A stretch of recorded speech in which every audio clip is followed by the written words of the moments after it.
제주 흥사단 단원 여러분 안녕하십니까. 2026년 5월 흥제 뉴스를 시작하겠습니다.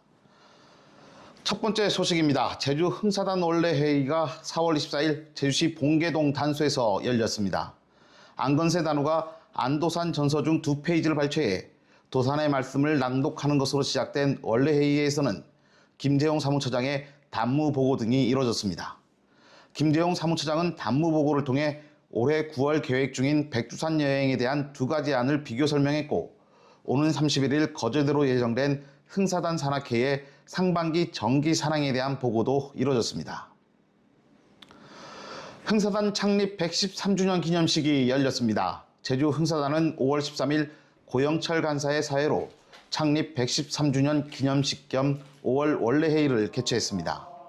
원래회의는 고영철 간사의 도산 선생의 무정한 사회와 유정한 사회 가운데 한 구절을 낭독하며 흥사단 창립의 뜻과 현 흥사단 단우들이 되새겨야 할 공동체 정신을 환기시켰습니다.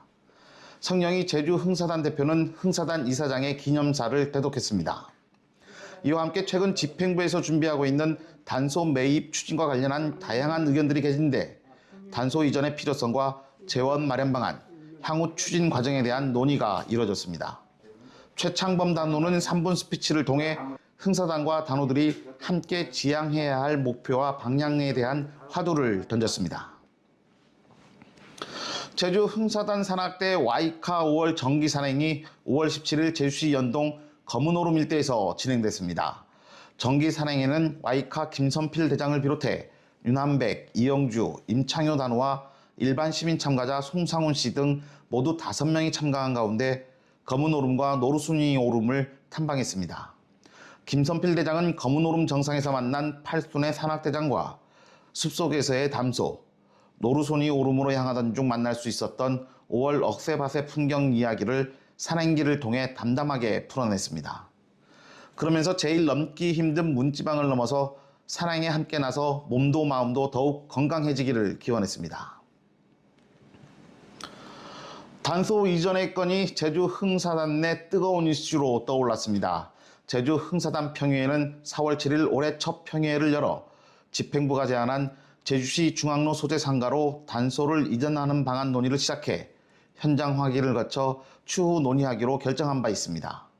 이후 1도 이동에 위치한 한양 신산타워빌 상가 매입 안건이 다시 제출됐지만 4월 30일과 5월 11일 의결 종족수 미달로 평의회가 개최되지 못했습니다.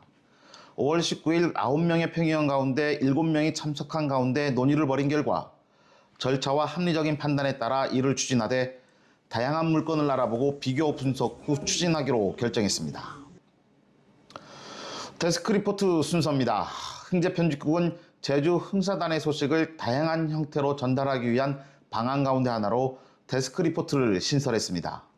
데스크 리포트는 제주 흥사단의 일상사업 가운데 주요 활동 하나를 선정해 리포트 형식의 뉴스로 제작해 전해드리는 시간입니다. 제주 흥사단 흥제뉴스의 첫 번째 데스크 리포트는 안내판 오류 수정팀의 활동입니다. 도로 한편 안내판 앞이 북적이기 시작합니다. 안내판의 내용을 살피고 사진 촬영도 이어갑니다. 제주 흥사단의 안내판 오류 수정팀이 서귀포시 대정읍에 있는 제주 전통의 돌가마 검은구를 찾았습니다. 안내판 오류 수정팀 안호수는 지난 3월 16일 상견례를 겸한 첫 모임을 시작했습니다. 5월 16일 서귀포시 대정읍 지역 현장 조사를 마지막으로 총 8차례에 걸친 200여 곳에 대한 조사를 모두 마무리했습니다. 잘못 알고 있는 것, 틀린 것들, 이런 것들이 후세들에게 알려져야 할 어떤 책임과 의무가 있지 않나, 그런 생각을 하면서 선배로서 나이가 든 어른이고 교직자의 한 사람으로서 굉장히 미안함을 느낍니다. 앞으로 우리 제주도민들이나 배우는 학생들 또 선생님들이 앞장서서 우리 제주도를 좀 더 바르게 알릴 수 있는 사람들이 되었으면 좋겠습니다. 안호수는 제주도 내 문화재와 유적에 대한 지역 안내판의 오류와 부정확한 표현, 오기, 어색한 문장 등을 확인하고 바로잡기 위한 활동을 벌여왔습니다. 정확한 이런 점검 단계를 거치지 않고 그냥 세워 나서 이제 한 오랜 세월 지난 것도 있고 10년이 좀 지난 것도 있겠지만, 아쉬운 점이라고 하면 문법에 맞지 않는다든가 문장이 길다든가 어떤 것은 좀 어색한 이런 것이 있어서 이건 다시 한번 수정하고 검증 과정을 한 번씩은 거쳐야 되겠다는 생각이 들어서 아쉬운 점은 많이 있었습니다. 현장 조사를 마친 안호수는 수집된 자료에 대한 검토를 이어가고 있습니다.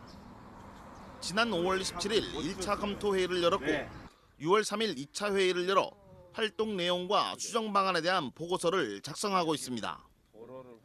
작성된 보고서는 관계기관에 전달해 후속 작업이 추진될 수 있도록 협의해 나갈 계획입니다.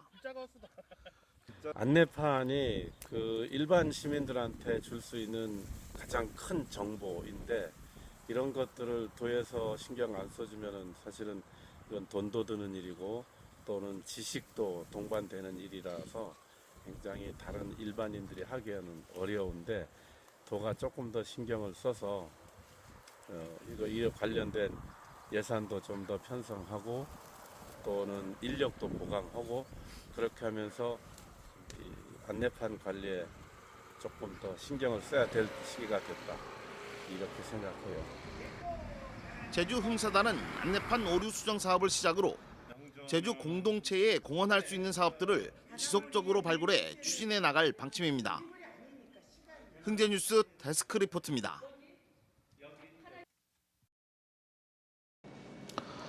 제338차 정기납사가 공주, 부여, 익산 일대에서 진행됐습니다. 제주 흥사단은 지난 2001년부터 연 1회 도의 정기납사를 진행해 오고 있습니다.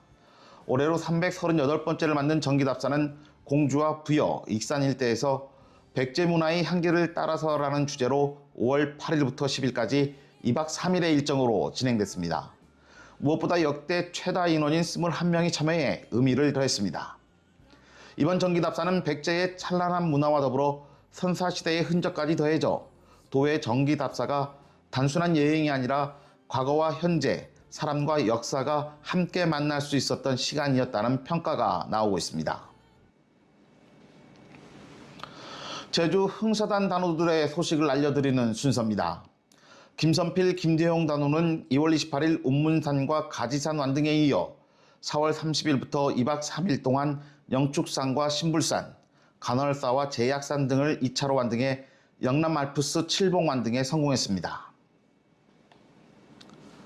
김순표 단우의 배우자인 장희순 씨가 제9회 전국 동시지방선거에서 당선 안정권으로 평가되는 더불어민주당 비례대표 도의원 5번으로 등록해 제주 흥사단 가족의 제주특별자치도의회 입성에 대한 기대감이 높아지고 있습니다. 신용인 단우는 5월 11일 제주특별자치도의회 도민카페에서 제주경실련과 제주흥사단, 천년의 꿈을 여는 사람들 3개 단체와 함께 도의원 후보들에게 풀뿌리 원탁회의 활성화 조례 제정을 공약으로 채택할 것을 요구하는 기자회견을 열었습니다. 제주 흥사단에서는 성령이 대표를 비롯해 고영철, 윤한백 단우가 참석했습니다. 임주원 단우는 자신이 운영하는 토탈 뷰티샵을 방문하는 제주 흥사단 단우를 위한 할인 행사와 함께 추후 개최 예정인 응급처치 강연에 강사로 참여하기로 했습니다. 다양한 소식을 전하기 위한 노력이 흥제뉴스의 시간을 길게 만들었습니다. 부디 지루하다 마시고 관심과 애정을 갖고 지켜봐 주시기 바랍니다. 준비한 흥제뉴스 오늘은 여기까지입니다. 지켜봐 주신 제주 흥사단 단우 여러분 고맙습니다.